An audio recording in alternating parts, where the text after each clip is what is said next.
1,000,000% need the rain in Texas, but we don't want it all at once. What's going on, guys? In today's video, we're going to break down a Texas-sized flood threat for parts of the southern plains and deep south, and also break down the tropics are trying to stir just a little bit, but overall still quiet. Stick around.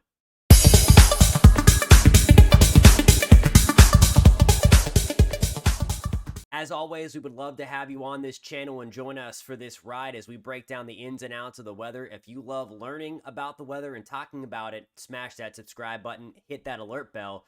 Every time we post a new video, you'll know about it. Here we go. The drought has been extreme in most of Texas. We're looking at that dark red or rust color here on the drought monitor. That's where we've had that exceptional drought lasting for a long time. The southern part of the state has been helped out recently by 2 weak tropical waves bringing beneficial rain to the state. We have largely missed out, though, on the northern half until now. It sounds counterintuitive when we're talking about a drought and now going into the potential for some flooding, but that's exactly what we're going to be doing over the next few days. Is there's so much rain falling on this extremely dry ground. Flood watch is in play for a lot of central and northeast Texas. Over the next several days, this is also going to roll right into the northern parts of Louisiana, as 3, 4, 5 inches of rain is going to be common. In spots, though, we can go north of 6, potentially even double-digit rainfall totals throughout parts of this region. Showing you now a model forecast here over the next 48 hours or so, and this is some of the rain that's already come, but watch what happens as we go out. We're starting this here later in the day, Sunday through Monday now. This is going to be early Monday morning at about 2 to 3 o'clock in the morning. Some places are already picking up north of 2 inches of rain near the Texas-Oklahoma border. Watch what happens as we continue to go out. You see the rainfall advance through most of northeast Texas, into a lot of northern Louisiana, into southern Arkansas as well. Some of these numbers coming in estimated here. Again, this is the model forecast pushing 7, 8, 9 inches.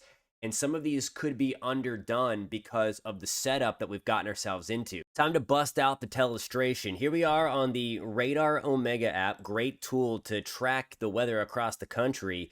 We're going to have moisture streaming in from the Gulf of Mexico through most of Texas. To the north of that, though, we have this stalled front, this stationary front going right through about Dallas into Abilene and getting into the western part of the state closer to New Mexico as well. So what's going to happen is that moisture meets the front and we wring out all of that moisture in the atmosphere. And you clearly see, again, where that front is extending through north central Texas into a lot of Louisiana. Now watch this.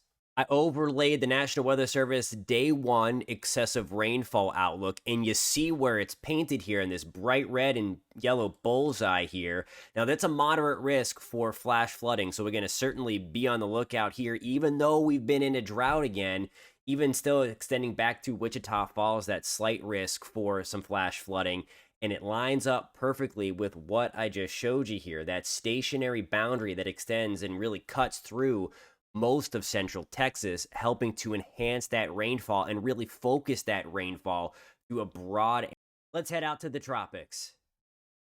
There is a whole mess out there. There is nothing organized, although there's one little tropical wave in that mess that does have a small chance to develop over the next 5 days. We're looking way out towards Africa now. There is the Africa coastline, turning the telestrator back on right in here, and basically, this wave is going to try to work its way out into this direction over the next 5, 6 days. And that's that little yellow blob area the Hurricane Center has highlighted is going to be its development zone, if you will, at least potential development zone. It's not very high. Again, it's only 20% chance, that is, for development over the next 5 days. Couple things here. We're still kind of stuck in the intertropical convergence zone. That's all of this mess here. As the trade winds come in, we have the winds coming from the southern hemisphere and the northern hemisphere, and it helps to enhance the thunderstorm activity. That's one of the reasons why it's been so stormy in Trinidad and Tobago,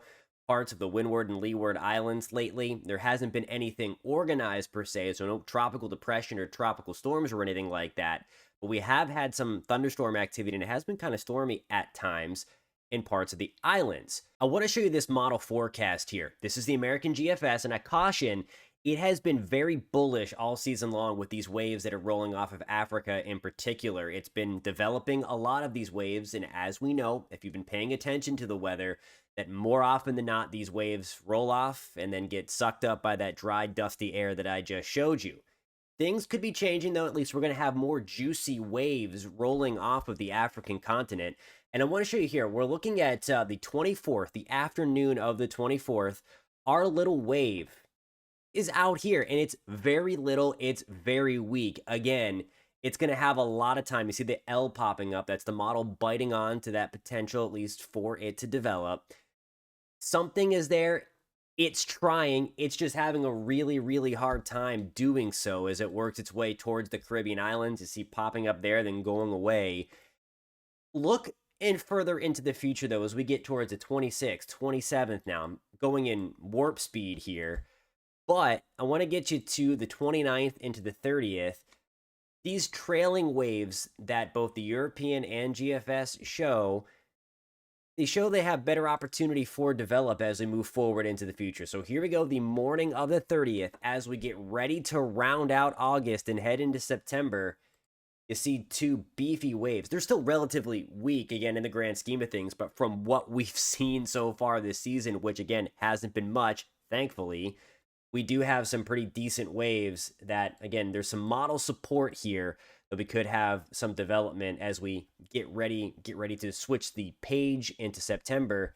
We're looking now in the morning of the 31st and then getting into September 1st as we roll right on through the peak of hurricane season, which is climatologically September 10th. So the moral of the story is, especially if you live in a hurricane-prone area, be vigilant.